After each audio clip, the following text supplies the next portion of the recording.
Hello everyone. तो चलिए आज का क्लास स्टार्ट करते हैं। और आज का क्लास है आपका लूसेंट हिस्ट्री का चैप्टर नंबर 6.2। ये है आपका रिलीजियस मूवमेंट्स। और इसमें भी हम लोग आज फर्स्ट पार्ट देखेंगे, क्योंकि एक साथ इतने सारे क्वेश्चंस को कर पाना थोड़ा सा पॉसिबल नहीं हो पाता। तो ज़रा देखिए क्या है इस चैप्टर में। रिलीजियस मूवमेंट्स को लेकर के हम लोग आज क्वेश्चंस देखने वाले हैं। और स्टार्ट करने से पहले क्या करेंगे, देख लो जो लोग नए हैं, अगर आप टेलीग्राम यूज़ करते हो तो इसको आप सर्च करना त्रिगीतम 4am क्लब, एक ग्रुप मिलेगा, वहाँ पर आप ज्वाइन हो सकते हो प्रैक्टिस के लिए।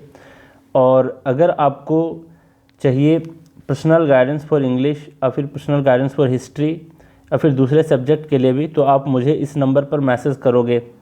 सिंपली आपको क्या लिखना है, पर्सनल गाइडेंस फॉर, फिलहाल के लिए फिजिक्स और आपका हिस्ट्री रेडी हो रहा है, और बाकी इंग्लिश के लिए आप कर सकते हो मैसेज। सिंपली आपको लिखना है पर्सनल गाइडेंस फॉर इंग्लिश या फिर पर्सनल गाइडेंस फॉर हिस्ट्री या फिर पर्सनल गाइडेंस फॉर फिजिक्स, ठीक है। उसमें मैं आपको बताऊंगा कि क्या प्रोसीजर हैं ज्वाइन करने के और उसमें क्या क्या दिए जाते हैं।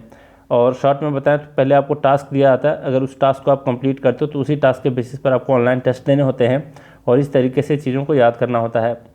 अब ज़रा बात करते हैं, देखो फर्स्ट क्वेश्चन क्या है आज का, देख लेते हैं। यह आपका where did Lord Buddha breathe his last, मतलब उनकी डेथ कब हुई थी इसके बारे में पूछा है। और उनके डेथ को कहा गया है महापरिनिर्वाण। क्या कहा गया है उनके डेथ को, मतलब इस घटना को, उनके मरने की घटना को कहा गया है महापरिनिर्वाण, ठीक है। अब इससे पहले देख लो, इसके आंसर जानने से पहले मैं कुछ टर्म्स के ऊपर बात कर लेता हूँ कि कौन कौन सी घटनाएं घटी थी और उससे रिलेटेड क्या क्या नाम दिया गया उस घटना को, है ना।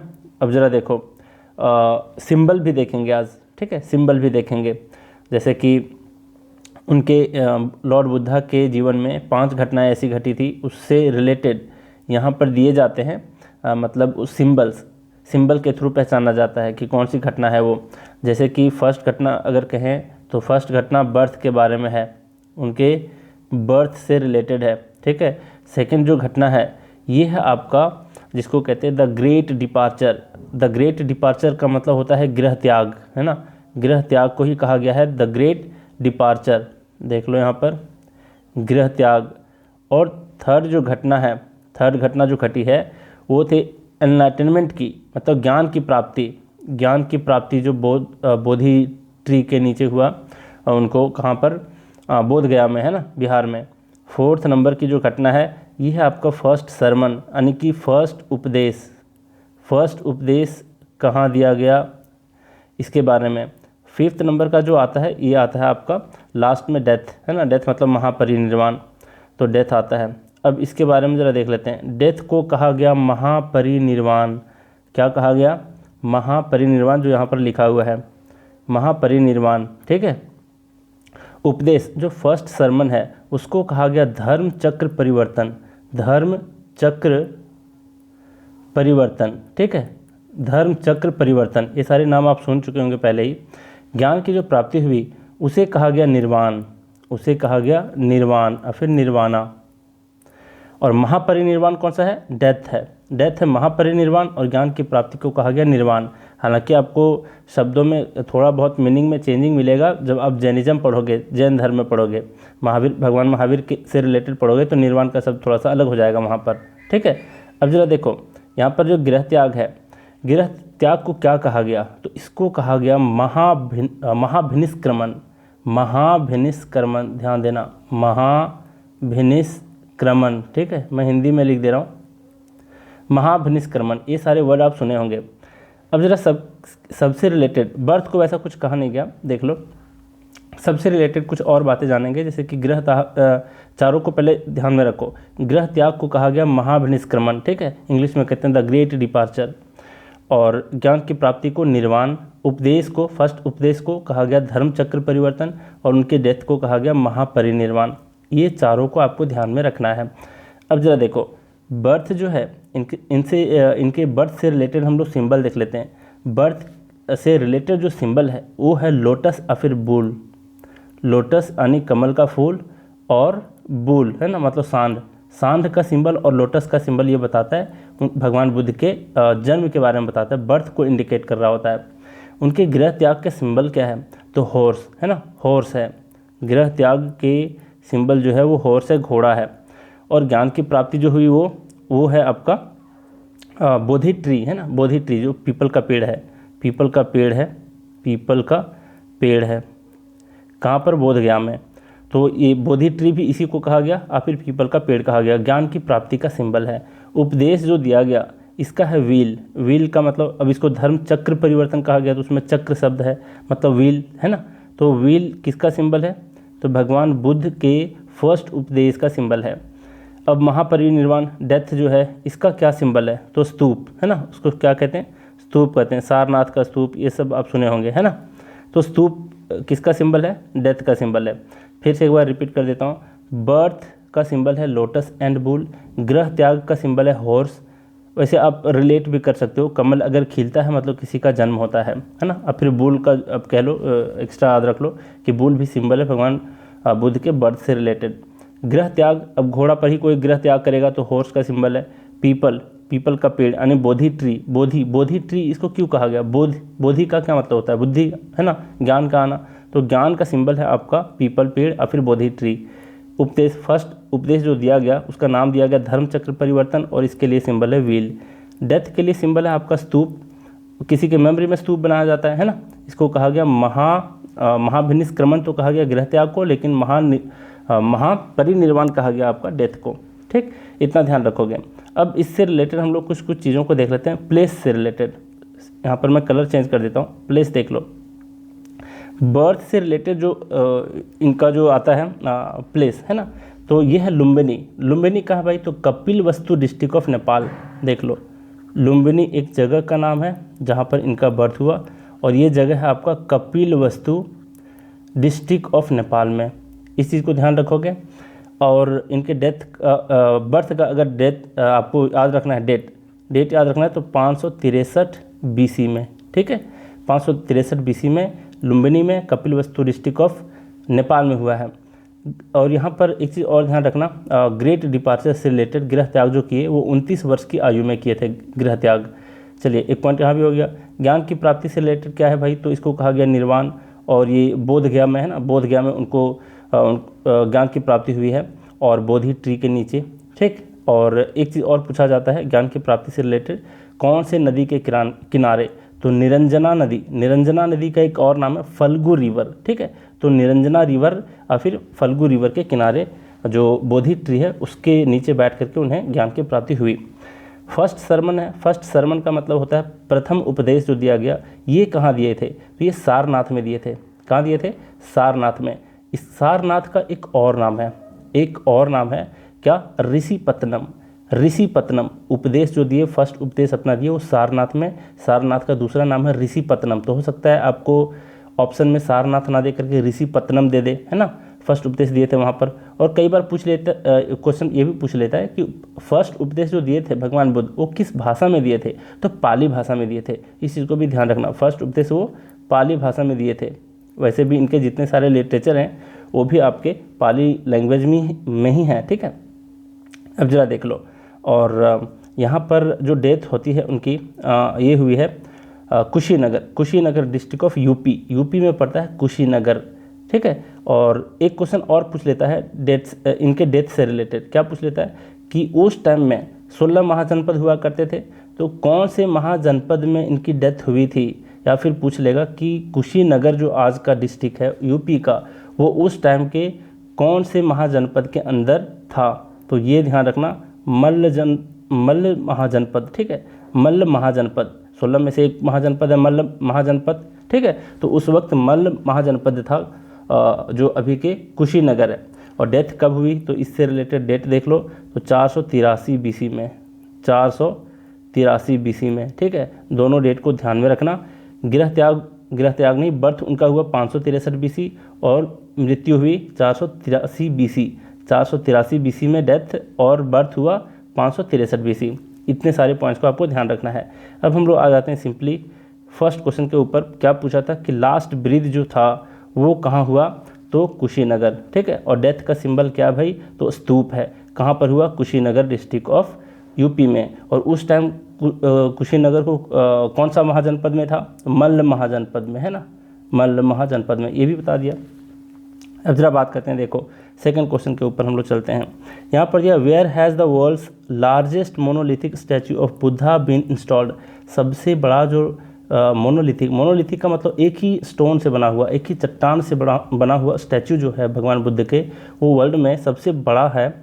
और कहाँ पर इंस्टॉल किया गया था उस स्टैचू को, उस मूर्ति को, है ना, भगवान बुद्ध की मूर्ति को। तो इस चीज़ को ध्यान में रखना है आपको। और इसका आंसर है आपका बमियान। कहाँ पर है? बमियान में इंस्टॉल किया गया। क्या? World's largest monolithic statue of Buddha. ठीक है। अब बमियान है कहाँ भाई? तो बमियान है आपका अफ़गानिस्तान में। बमियान कहाँ है? अफ़गानिस्तान में। इस चीज़ को ध्यान रखना। ठीक है। इससे रिलेटेड और भी एक पॉइंट हम लोग देखेंगे बाद में। अब ज़रा देखो, मतलब कौन सा पॉइंट, ये मैं अभी आपको बता देता हूँ। ये जो इंस्टॉल हुआ है ना monolithic statue of Buddha Bamiyan में, ये आपका गांधार आर्ट ऑफ स्कूल का एक एग्जाम्पल है। Gandhara art of school. अब कई लोग क्या करते हैं, स्कूल ए वर्ड को देख करके नहीं समझ पाते इसका मतलब होता है क्या। तो इसका मतलब होता है आपका एक तरह का प्रचलन, है ना, एक तरह का प्रचलन होता है, आर्ट का प्रचलन होता है कि किसी खास तरीके से उसको क्या किया जाता है, उस आर्ट के बारे में मतलब हर आर्ट अपने आप में एक यूनिक होता है, अपने आप में एक प्रचलन होता है ना। तो इस चीज़ को आपको ध्यान में रखना है कि स्कूल का मतलब शिक्षा पद्धति होता है, या फिर कह सकते हो एक तरह का प्रचलन होता है। सिर्फ स्कूल का मतलब विद्यालय नहीं होता, है ना। तो इस चीज़ को ध्यान में रखना है। तो ये गांधार आर्ट ऑफ स्कूल का एक अच्छा सा नमूना है largest monolithic statue of Buddha, जो बमियान अफगानिस्तान में है। तो ऑप्शन नंबर ये इसका करेक्ट आंसर है। अब जरा देखो थर्ड नंबर क्वेश्चन देखो। यहाँ पर यह which among the following is the sacred book of the Buddhist का जो सैक्रेड बुक है वो कौन सा है। तो हम लोग हर कोई जानते हैं कि त्रिपिटक है ना, त्रिपिटक है बुद्धिस्ट का सैक्रेड बुक। अब जरा बात करते हैं इसके बारे में और कुछ बातें देख लेते हैं। देख लो, त्रिपिटक का अर्थ कभी पूछ लेगा कि इसका अर्थ क्या होता है, तो इसका मतलब होता है 3 बास्केट, यानी 3 टोकरी, है ना, 3 टोकरी, इसका अर्थ होता है 3 टोकरी। ठीक। अब कौन कौन सा है भाई इस त्रिपिटक के अंदर, कौन कौन सा आता है 3 टोकरी के अंदर। तो पहला आता है आपका विनय पिटक, पहले भी देख चुके हैं हम लोग। फिर है सुत्त पिटक, फिर आपका अभिधाम पिटक। ठीक। अब जरा इससे रिलेटेड और क्या जानेंगे, देख लो। विनय पिटक और सुत्त पिटक आपका कौन सा काउंसिल में इसको रिसाइट किया गया, तो फर्स्ट काउंसिल, है ना, फर्स्ट काउंसिल में इसको रिसाइट किया गया विनय पिटक और सुत्त पिटक को। 4 काउंसिल हुए थे बुद्धिस्ट में, है ना। और एक आता है अभिधाम पिटक, तो ये आपका 3rd काउंसिल में एक्सेप्ट किया गया, 3rd काउंसिल में एक्सेप्ट किया गया। ठीक है। और यहाँ पर एक और क्वेश्चन क्या पूछता है ये मैं बता दूँ आपको। ये जो है आपका विनय पिटक को फर्स्ट काउंसिल में किसने रिसाइट किया और सुत्त पिटक को किसने रिसाइट किया, इस चीज़ को ध्यान रखना। तो सुत्त पिटक को किए एक जो बुद्धिस्ट मंक थे उनका नाम था आपका आनंद, उनका नाम था आनंद। ठीक। और विनय पिटक को रिसाइट किए थे, कौन किए थे, तो उपाली नाम के एक मंक ने, उपाली ने किए थे। किसको, विनय पिटक को, और सुत्त पिटक को रिसाइट किया था आनंद ने। ठीक है। इस चीज़ को ध्यान रखना, बस इससे रिलेटेड इतना ही है। और अगर पूछा जाए कि तीनों को कौन से लैंग्वेज में, मतलब इस त्रिपिटक को, ये तीनों जो पिटक हैं इसको कौन से लैंग्वेज में लिखा गया, तो ये लिखा गया है पाली लैंग्वेज में। ऑलरेडी मैं बता चुका हूँ पाली लैंग्वेज में है सारे बुद्धिस्ट लिटरेचर, है ना, मतलब मैक्सिमम, सारे तो नहीं कह सकते। फिर यहाँ पर और कौन सा क्वेश्चन बच जाता है, कोई क्वेश्चन नहीं, इससे रिलेटेड मैं पूरा बता दिया आपको त्रिपिटक से रिलेटेड। अब जरा देखो बुद्धा का मीनिंग होता क्या है, ये पूछा है 4th नंबर क्वेश्चन में। तो बुद्धा का मीनिंग जो होता है, इसका मतलब होता है द एनलाइटेंड वन। इसका मतलब क्या होता है, जिन्हें ज्ञान की प्राप्ति हो गई है, जिन्हें भगवत दर्शन हो गया है ना। तो 1st नंबर ऑप्शन इसका correct answer, the enlightened one. ठीक। अब ज़रा देखो यहाँ पर क्या है, 5th नंबर का आंसर बताओ आप लोग। यहाँ दिया है name the clan Buddha belonged to. कौन से क्लान से बिलोंग करते थे, कौन से जाति से बिलोंग करते थे, तो शाक्य, है ना, इनको शाक्य मुनि भी कहा गया। किसको, भगवान बुद्धा को। क्यों कहा गया, क्योंकि शाक्य परिवार में ये जन्म लिए थे, शाक्य क्लान में ये जन्म लिए थे। तो इसका आंसर है आपका शाक्य क्लान। फिर in which state was the Nalanda university located in India. Nalanda university कौन से स्टेट में उस टाइम था, काफ़ी फेमस प्लेस है ये, है ना। इसका आंसर हो गया आपका बिहार में है नालंदा यूनिवर्सिटी, जिसको डिस्ट्रॉय कर दिया गया। अब जरा देखो फिर है महावीर। भगवान महावीर जो हैं was born in 6th century BC। 6th century BC अगर बोला है तो एग्जैक्ट डेट अगर पूछ ले आपसे तो इस चीज़ को भी ध्यान रखना, 540 BC, है ना। 540 बीसी में भगवान महावीर का जन्म होता है। और अगर इनके डेथ से रिलेटेड पूछ ले तो उस डेट को भी याद रखना, 468 बीसी, है ना, 468 बीसी में डेथ हुई और जन्म हुआ 540 बीसी में। इसी को ध्यान रखोगे। अब जरा देख लो, जन्म से रिलेटेड अगर पूछ ले कि कहाँ पर हुआ था भगवान महावीर का जन्म, तो कुंडग्राम, क्या नाम है उसका, कुंडग्राम, ठीक ना। अब ये कुंडग्राम है कहाँ भाई, तो कुंडग्राम है आपका वैशाली में, बिहार में, वैशाली बिहार में, ठीक है। कुंडग्राम का प्राचीन नाम एक बार पूछ लिया गया है, तो इसका प्राचीन नाम था आपका वाशुकुंड, मतलब अभी के हिसाब से कुंडग्राम है और उस टाइम के हिसाब से वाशुकुंड था इसका प्राचीन नाम। तो वाशुकुंड, कुंडग्राम का, कुंड कुंड है ना दोनों में, यहाँ पर शुरू में है, यहाँ पर लास्ट में है, तो कुंडग्राम का प्राचीन नाम है वाशुकुंड, ठीक है। इनका जन्म हुआ आपका कुंडग्राम में, वैशाली बिहार में।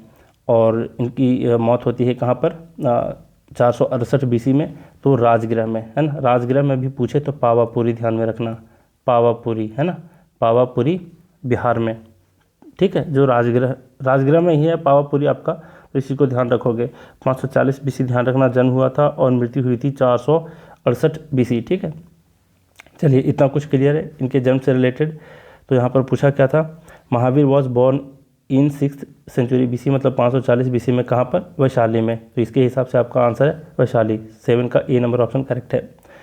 फिर आपका 8 नंबर में पूछता है कि the religious literature of the Jains at the early stage was written in. अब देखो यहाँ पर सिंपली अगर आपसे पूछ लेता ना, आपसे सिंपली अगर पूछ लिया जाए कि जैन लिटरेचर किस भाषा में लिखे गए हैं, ठीक है, जैन लिटरेचर के बारे में अगर पूछ लेता तो इसका सिंपल आंसर है आपका प्राकृत भाषा में, प्राकृत भाषा में।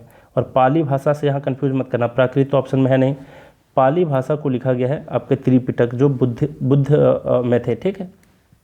तो इस तरीके से याद रखना, बुद्ध लिटरेचर को पाली में लिखा गया और जैन लिटरेचर को प्राकृत में लिखा गया। लेकिन यहाँ पर क्वेश्चन पूछा अर्ली स्टेज में, मतलब पहले स्टेज में किस भाषा में लिखा गया, किसको, जैन्स के जो रिलीजियस लिटरेचर हैं वो अर्ली स्टेज में अगर ये शब्द अगर मेंशन किया रहे तो उस चीज़ को ध्यान में रखना। इसका आंसर आपका अर्ध मगधी, ठीक है, अर्ध मगधी, मगध कहाँ था, बिहार में, है ना। तो मगधी एक भाषा होता है और ये अर्ध मगधी में लिखा गया, मतलब पूरे प्योर मगधी में नहीं लिखा गया अर्ली स्टेज वाले जैन्स के लिटरेचर को, ठीक है। और बाद में अगर कहा जाए तो प्राकृत में लिखा गया। अगर दोनों में कंफ्यूज करते हो पाली और प्राकृत में, तो मैं आपको एक ट्रिक बता देता हूँ जिस हिसाब से मुझे याद है, मतलब पहले जिस तरीके से मैं याद किया हुआ था, हालांकि अभी तो बिना ट्रिक के ही मुझे याद है। देखो इसको याद रखना, जाप्र बुप्पा, ऐसे ही मैं याद रखा हूँ, जाप्र बुप्पा, ठीक है।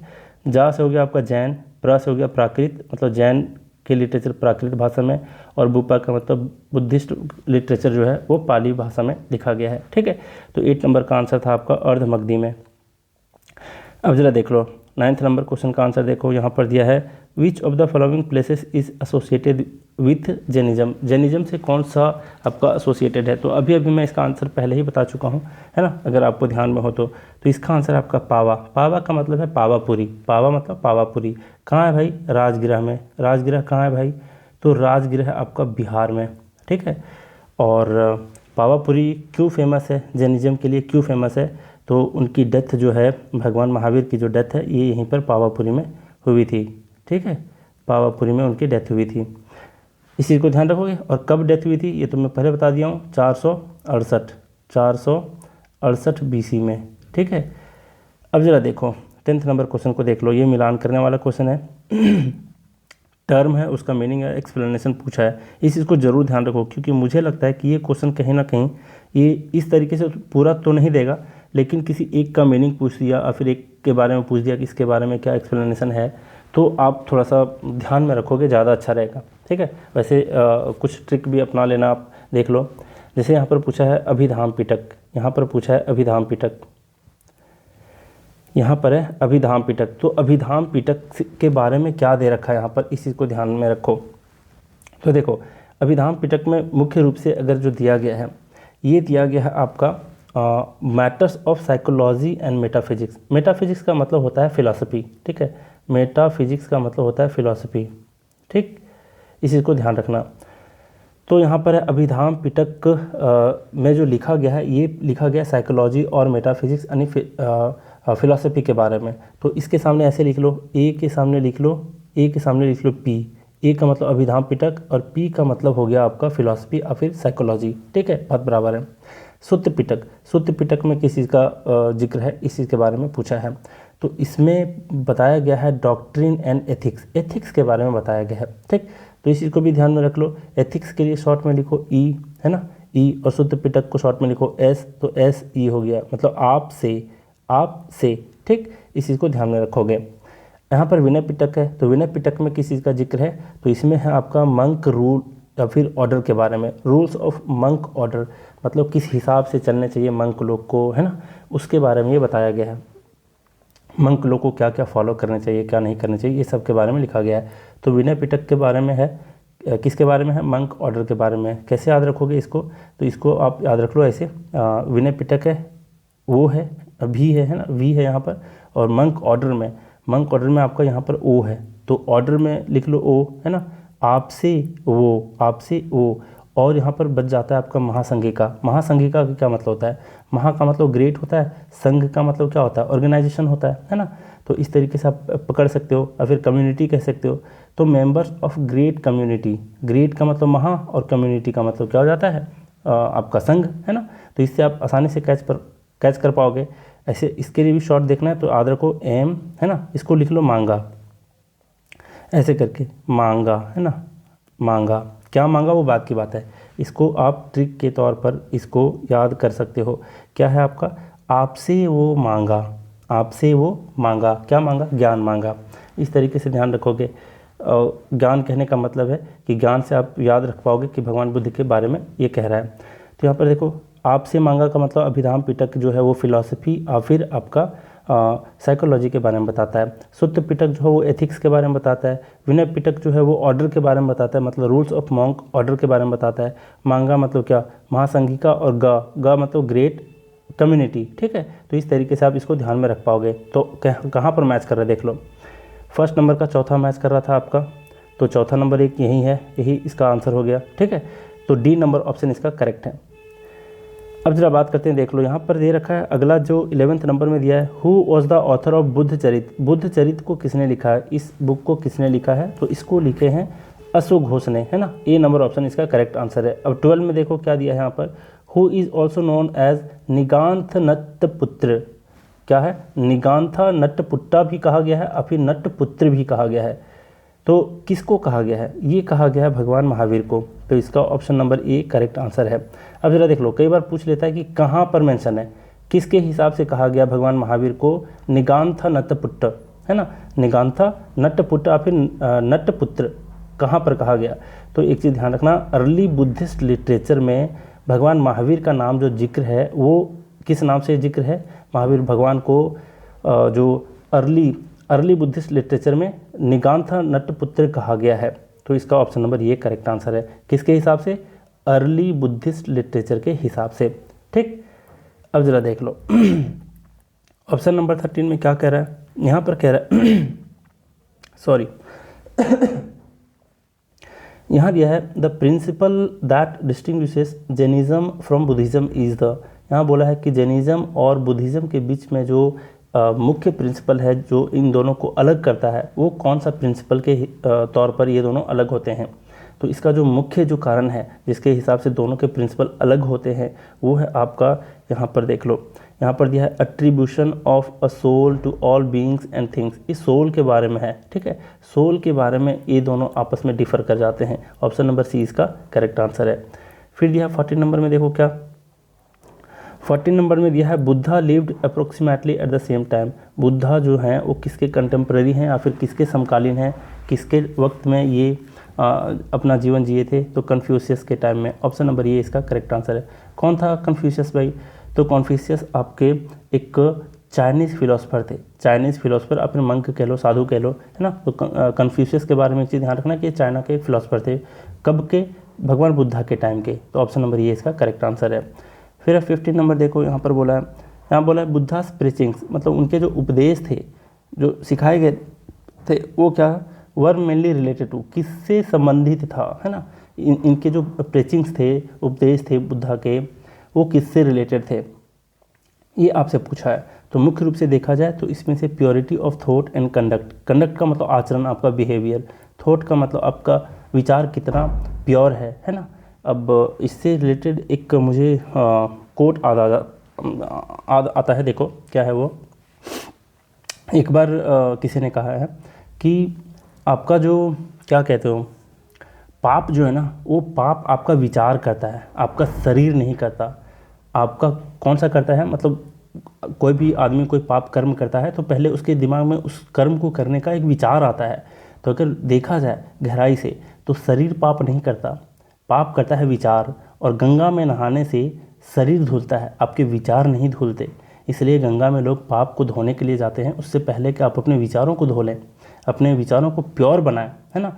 तो इस चीज़ को ध्यान रखना कि भगवान बुद्धा के जो प्रीचिंग्स हैं वो मुख्य रूप से purity of thought and conduct के ऊपर में है। 15 का ऑप्शन नंबर सी इसका करेक्ट आंसर है। फिर दे रखा है 16 नंबर, देखो यहाँ दिया था third vehicle in Buddhism was known as, मतलब 3 तरह के यान आप लोग पढ़े होंगे हिंदी में, है ना। आन जिसको व्हीकल्स कहते हैं, है ना। व्हीकल का मतलब यातायात के साधन, है ना, गाड़ी घोड़ा जो भी कहते हो उसको। तो 3 आन है कहाँ पर, बुद्धिज्म के हिसाब से 3 आन है। और थर्ड यान को कौन से नाम से जाना गया है, कौन सा यान है ये, है ना, कौन सा आन है जो थर्ड है, थर्ड नंबर का। तो इस चीज़ को ध्यान में रखना है। इसका आंसर है आपका option number C, Vajrayana, Vajrayana. ठीक, अब इससे रिलेटेड हम लोग देख लेते हैं पूरा डिटेल में कि तीनों यान कौन कौन से हैं। तो सबसे पहली बात एक चीज़ जान लेना कि जो बुद्धिज्म है इसके 3 ब्रांच थे। कितने ब्रांच हैं, 3 ब्रांच। ठीक, मुख्य रूप से 3 ब्रांच, उसी को कहा गया है आपका 3 व्हीकल्स इन बुद्धिज्म। 3 व्हीकल्स, जो 3 ब्रांच हैं इसके। कौन कौन से ब्रांच हैं भाई, तो देख लो। इसके हैं आपके एक हीनायान है, एक है आपका महायान, और है लास्ट नंबर है वज्रयान, है ना। अब जरा देखो, हीनायान को एक और नाम से जाना जाता है, हीन आन, है ना। हीनायान इंग्लिश में कहें हीनायान, हिंदी में कहें हीनयान। तो देखो हीनयान को एक और नाम से जाना गया है आपका, कौन से नाम से, तो इसको कहा गया है थेरावद, है ना। थेरवाद भी कहा गया है और फिर थेरावद, थेरावद, थेरवाद कह लो या थेरावद कह लो, इंग्लिश हिंदी में थोड़ा सा डिफर कर जाता है। इसका और भी नाम है हीनयान का, थेरावद, महायान और वज्रयान। अब ये जो फर्स्ट 2 हैं, इससे रिलेटेड एक और क्वेश्चन पूछता है कि हीनयान और महायान में जो बुद्धिस्ट थे वो टूट गए, बट गए, वो कौन से बुद्धिस्ट काउंसिल में बटे। तो इस चीज़ को भी ध्यान रखना, हीनयान और महायान में वो 4th काउंसिल में, कौन से काउंसिल में, 4th बुद्धिस्ट काउंसिल में ये बुद्धिस्ट जो है, बुद्धिज्म जो है वो 2 भागों में बट गया, हीनयान और महायान। हीनयान को थेरावद भी कहा गया, है ना। थेरावद किसको कहा गया, हीनयान को। और थर्ड नंबर का जो आता है आपका वो आता है वज्रयान, वज्रयान, है ना। Third vehicle in Buddhism is Vajrayana. अब जरा देखो, इससे रिलेटेड एक और क्वेश्चन पूछा है कि तांत्रिक विद्या से, तंत्र मंत्र टोटका जितना होता है, इससे रिलेटेड कौन सा यान है। ठीक, कौन सा यान है, तो ये है आपका वज्रयान। इस चीज़ को ध्यान में रखना, वज्रयान जो है ये तंत्र मंत्र टोटका और तांत्रिक विद्या से संबंधित है, इस चीज़ को ध्यान रखना। कई बार पूछ लेता है कि वज्रयान जो है मुख्य रूप से कहाँ पर प्रचलन है, वर्ल्ड में मुख्य रूप से कहाँ पर प्रचलन है, तो तिब्बत में, है ना। कहाँ पर, हमारे पड़ोस भाई तिब्बत में इसका प्रचलन है, तांत्रिक विद्या से रिलेटेड वज्रयान। ठीक है, अब जरा देखो, इतना सीख गए आप। एक क्वेश्चन और अराइज होता है यहाँ से कि इन तीनों यान में, मतलब ये तीनों ब्रांच जो है 3 भाग में जो बटा है बुद्धिज्म, इसमें से वाइडली एक्सेप्टेड कौन है, मतलब वर्ल्ड वाइड अगर सबसे फेमस है तो कौन है। तो इसका आंसर आपका महायान, नाम में ही है महायान, है ना, मतलब वाइडली एक्सेप्टेड कौन है, महायान। इस चीज़ को ध्यान में रखना, 2nd नंबर वाला। ठीक है, यहाँ तक इतना सीख गए कि कौन कौन से 3 व्हीकल्स इन बुद्धिज्म है, हीनयान, महायान और वज्रयान। अब आगे बढ़ते हैं इसका। देखो 17 नंबर क्वेश्चन में क्या पूछा है, यहाँ पर पूछा है which state is called the cradle of Buddhism. अब देखो क्रेडल का मतलब बहुत सारा मीनिंग होता है इसका। एक क्रेडल का मतलब होता है पालना, जिसमें हम बच्चों को क्या करते हैं, झूला झूलाते हैं ना, पालना होता है जो। और दूसरा होता है रूट, इसका मतलब होता है रूट बोल लो इसको, या फिर ओरिजिन बोल लो, है ना। और फिर ऐसा प्लेस जहाँ पर कोई चीज़ फला फुला हो पहली बार, है ना, उसको कहते हैं क्रेडल। तो क्रेडल का रूट कहाँ है भाई, कहाँ पर ये फला फुला, कहाँ पर ओरिजिन है। भगवान बुद्ध के बारे में नहीं बोल रहा है, ये बुद्धिज्म के बारे में बोल रहा है। तो भगवान बुद्ध तो जन्म लिए थे नेपाल में, है ना, लेकिन इसका जो रूट है, ओरिजिन है, फला फुला जो है बुद्धिज्म, वो कहाँ फला फुला है, तो वो फला फुला है आपका बी नंबर ऑप्शन, बिहार में। और इसके कारण भी आप जानते हो क्यों, है ना। चलो डिटेल में नहीं जाएंगे, अब इतना जान लो कि क्रेडल ऑफ बुद्धिज्म कहा जाता है बिहार को। और अगर न्यू एडिशन वाला बुक है आपके पास तो इसमें गलत आंसर दे रखा है, ये यूपी आंसर दे रखा है ऑप्शन नंबर सी, जो कि गलत है। इसका ऑप्शन नंबर बी आपका करेक्ट आंसर होगा। अब जरा बात करते हैं आगे, देख लो यहाँ पर है who of the following was a contemporary of Gautam Buddha. Gautam Buddha के समकालीन कौन थे? तो इसमें से चंद्रगुप्त मौर्य नहीं थे, भद्रबाहु नहीं थे, पार्श्वनाथ नहीं थे, ये तो 23वें तीर्थंकर हैं ना, झारखंड का एक फेमस जगह है पार्श्वनाथ, जिसको पार्श्वनाथ 23वें तीर्थंकर के नाम पर पारसनाथ एक जगह का नाम है। और यहाँ पर है वर्धमान महावीर, तो महावीर ही इनके समकालीन थे। ऑप्शन नंबर डी इसका क्या है, करेक्ट है। अब बात करते हैं 19th नंबर, देखो यहाँ पर बोला है गंधारा स्कूल ऑफ आर्ट, आ गया ना गंधारा स्कूल ऑफ आर्ट, जिसका मैं एग्जाम्पल क्या बताया था आपको, इसका एग्जाम्पल मैं बताया था बमियान बुद्धा का स्टैचू है ना, बमियान में जो मोनोलिथिक क्या है, बुद्धा का स्टैचू है। और बमियान है कहाँ, तो बमियान है आपका अफगानिस्तान में। ठीक, अब जरा देखो स्कूल का मतलब होता है शिक्षा पद्धति है ना, शिक्षा पद्धति या फिर शैली कह लो, और फिर एक तरह का प्रचलन कह लो। तो ये पूछा है कि Gandhara school of art came into existence in, मतलब किसके काल में। अब मैं आपको बताता हूँ कि गंधारा स्कूल ऑफ आर्ट का मतलब है क्या। तो इसका जो मतलब है ना, ये है आपका किससे रिलेटेड, मूर्ति कला से रिलेटेड, मूर्ति कला से रिलेटेड है ना। मतलब मूर्तियों को तराशा जाता था, उकेरा जाता था, उस पर तरह तरह की चीज़ को पत्थरों पर उकेर करके जो मूर्ति बनाई जाती थी, तो उससे एक चलन था, मतलब एक खास प्रकार का जो बनाया जाता था। तो वही है आपका गंधारा स्कूल ऑफ आर्ट, मूर्ति कला से संबंधित है। और इसका जो एग्जाम्पल है वो कौन सा है, बमियान बुद्धा स्टैचू इन अफगानिस्तान। इस चीज़ को ध्यान में रखोगे आप, है ना।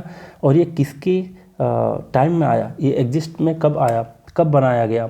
अगर पूछ लिया जाए कि बमियान, इससे रिलेटेड देखो कैसे क्वेश्चन पूछेगा कि बमियान बुद्धा स्टैचू जो है अफगानिस्तान में, वो कौन से सेक्ट के द्वारा बनाया गया, तो ये महायान सेक्ट के द्वारा बनाया गया। इस चीज़ को भी आप ध्यान में रख सकते हो। क्यों? क्योंकि इसका भी आंसर है गंधारा स्कूल ऑफ आर्ट जो है, इसका एग्जाम्पल ही है आपका बमियान वाला स्टैचू है ना। और ये किसके टाइम में एग्जिस्ट में आया, ये तो महायान सेक्ट के द्वारा। ठीक है, तो Gandhara school of art came into existence in Mahayana sect, Mahayana sect में ये एग्जिस्ट करता था। कौन सा, गंधारा स्कूल ऑफ आर्ट। अब जरा बात करते हैं आगे, देख लो 20th नंबर क्वेश्चन में क्या दिया है, यहाँ पर दिया है कि प्लेस का नाम दिया है और इसका सीक्वेंस पूछा है, क्रोनोलॉजिकल सीक्वेंस पूछा है, टाइम के हिसाब से कौन सा पहला जगह है। तो बहुत आसान है, ये बहुत ही आसान है। क्यों? क्योंकि देख रहे हो कि चारों जो दिया गया है, लुम्बिनी, सारनाथ और आपका बोध गया, ये चारों नाम दिया गया भगवान बुद्ध से रिलेटेड, कहीं जन्म के बारे में, कहीं पर मृत्यु के बारे में, कहीं ज्ञान के प्राप्ति में, कहीं प्रथम उपदेश के बारे में। तो ये सब मैं आपको बता दिया हूँ। देख लो लुम्बिनी में उनका बर्थ हुआ, ठीक है, इस चीज़ को मैं बता चुका हूँ आपको। और आपका सेकंड नंबर बोध गया है, बोध गया में उनको ज्ञान की प्राप्ति हुई है ना, एनलाइटनमेंट हुई, और जिसको निर्वाण कहा गया। और थर्ड नंबर में आता है आपका फर्स्ट सरमन इन सारनाथ, है ना, सारनाथ में। और फिर अब इसको क्या कहा गया, सारनाथ में फर्स्ट सरमन मतलब प्रथम उपदेश दिया गया उनके द्वारा, उस घटना को धर्म चक्र परिवर्तन कहा गया है ना, और इसका सिंबल भी है व्हील। और इतना जान गए। और कुशीनगर उनकी डेथ हुई थी, है ना, जिसको महापरिनिर्वाण कहा गया। तो ऑप्शन अगर देखा जाए तो पहले जन्म हुआ, फिर ज्ञान की प्राप्ति हुई, फिर प्रथम उपदेश दिए, ज्ञान के बाद ही तो उपदेश देंगे, फिर उनकी डेथ हुई। तो चारों सीक्वेंस में है, मतलब फर्स्ट, सेकेंड, थर्ड, फोर्थ आपका सीक्वेंस में है। ऑप्शन नंबर ये आपका करेक्ट आंसर है। ठीक, अब जरा देख लो 21st नंबर क्वेश्चन, यहाँ पर दिया है with reference to Indian literary works what is Digha Nikaya. Digha निकाय का क्या मतलब है, ये पूछा आपसे, दीघा निकाय। अच्छा, जब मैं इससे पहले एक वीडियो बनाया था उसमें मैं आपको बताया था एक अंगुत्तर निकाय है ना, 16 महाजनपद में मैं बताया था आपको, 16 महाजनपद में बताया था कि ये जो 16 महाजनपद में थे बटे हुए नॉर्थ इंडिया, मतलब 16 राज्य हुआ करते थे उस टाइम में, 16 महाजनपद हुआ करते थे। ये किस निकाय से पता चला है, किस लिटरेचर से पता चला है, तो उस टाइम आप आंसर में देखे थे अंगुत्तर निकाय। और अंगुत्तर निकाय है क्या, तो बुद्धिस्ट लिटरेचर है ना, ये चीज़ मैं ऑलरेडी आपको बता चुका हूँ। अब उसी तरीके से यहाँ पर आता है दीघा निकाय। दीघा निकाय क्या है भाई, इसके बारे में ज़रा डिटेल में जान लेते हैं। देख लो, सबसे पहली बात की सुत्त पिटक हम लोग पढ़े, सुत्त पिटक हम लोग पढ़े, 3 तरह के त्रिपिटक, पहला सुत्त पिटक, फिर विनय पिटक, फिर पढ़े थे हम लोग अभिधाम पिटक, है ना। तो सुत्त पिटक आपका क्या है, एक तरह का लिटरेचर है। तो सुत्त पिटक जो है आपका जो लिटरेचर है, ये जो सुत्त पिटक है इसके 5 डिविजन्स हैं, इसके 5 निकाय हैं। निकाय का मतलब होता है डिवीज़न, भाग, है ना। तो 5 भाग हैं इसके।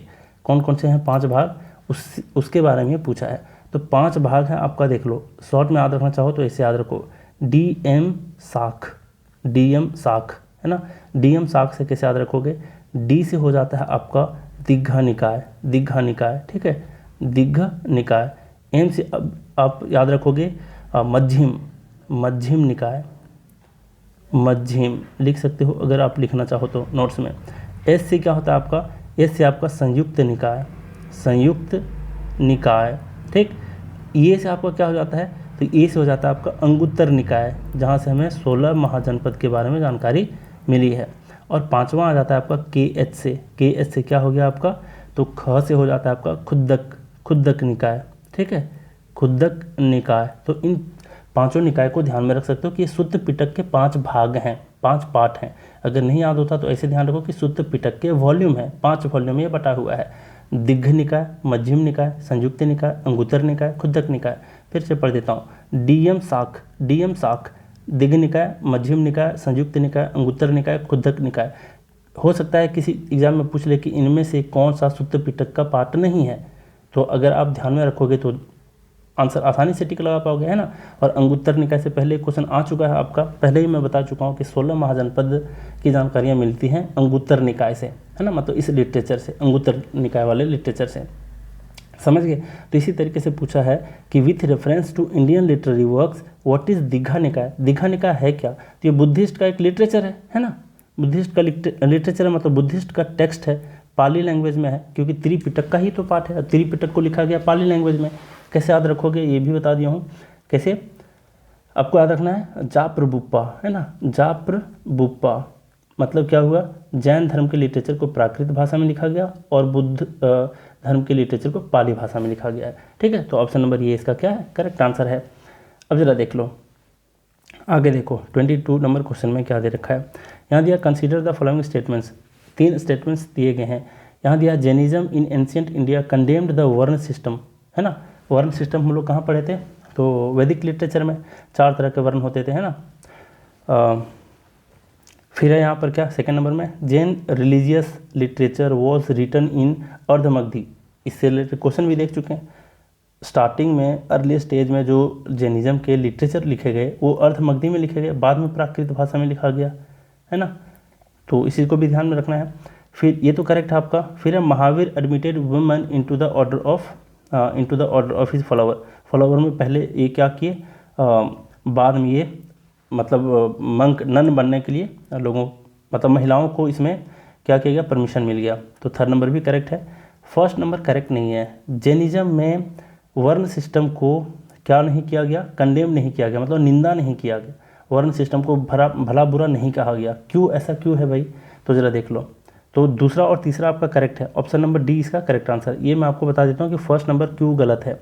देखो यहाँ पर क्या है ना कि भगवान जो महावीर थे वो कौन से व्यक्ति किस वर्ण में, किस कुल में जन्म लेता है, बड़ा में जन्म लेता है, छोटे वर्ण में जन्म लेता है ना। तो उनका मानना था, भगवान महावीर का मानना था ऐसा कि ये फल है उनके पिछले जन्मों का कर्म का फल है, पिछले जन्मों का कर्म का फल है कि ये कौन से वर्ण में जन्म लेंगे। मतलब कोई अंबानी के यहाँ पैदा लिया तो उसका जो बेटा है, बेटी है, वो उसका पिछले जन्म का कर्म का फल है, ये ऐसा मानते थे भगवान महावीर, ठीक है। मतलब मैं एक एग्जाम्पल लेकर के बताया आपको, तो ऐसा वो मानते थे। लेकिन वर्ण को बुरा भला वो नहीं कहे, लेकिन वर्णों के जो बुरे प्रभाव थे ना उसको कम करने की कोशिश ज़रूर किए थे। मतलब बहुत ही अत्याचार हो रहा है, दबाया जा रहा है एक दूसरे वर्ण को, है ना। तो क्षत्रिय वाले थे, ब्राह्मण थे, तो शूद्र वाले को, और फिर उससे भी नीचे तबके के आते थे, उसे दबाए जा रहे हैं। तो उस तरीके के जो बुरे प्रभाव थे वर्ण के, उसके बारे में तो भला बुरा कहे हैं, लेकिन वर्ण सिस्टम को ये कंडेम नहीं किए, निंदा नहीं किए, ठीक है। उसके बुरे प्रभावों को कम करने की कोशिश ज़रूर किए थे। तो यहाँ पर आप समझ गए होंगे कि इसका ये नंबर ऑप्शन करेक्ट नहीं है, बाकी ये दोनों सही है, मतलब ये दोनों स्टेटमेंट आपके सही हैं, ठीक है। तो आज हम लोग 22 क्वेश्चन देखे और आज भी हम लोग बहुत कुछ सीखे, है ना। टेस्ट भी मैं बना दूंगा, हो सकता है थोड़ा सा लेट हो, लेकिन मैं सब कुछ कर रहा हूँ धीरे धीरे जितना कर पा रहा हूँ, ठीक। तो चलिए बहुत कुछ सीखे, तो आज का क्लास हम लोग यहीं रैप अप करते हैं। Thank you very much.